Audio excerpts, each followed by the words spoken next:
ঘোষিত ২৩৭ আসনের প্রার্থীর তালিকায় নেই বিএনপির স্থায়ী কমিটি ও কেন্দ্রীয় কমিটির বেশ কয়েকজন গুরুত্বপূর্ণ নেতার নাম, নেই দলটির কয়েকজন হেভিওয়েট নেতাও।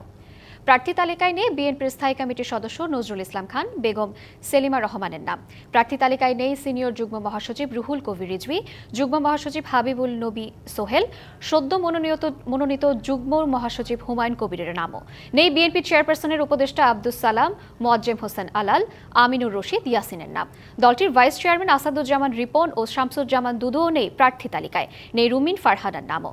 ঢাকা 10 আসনে বিএনপির আন্তর্জাতিক বিষয়ে সম্পাদক নাসির উদ্দিন অসীমের বদলে নাম ঘোষণা করা হয়েছে রবিউল ইসলাম রবির।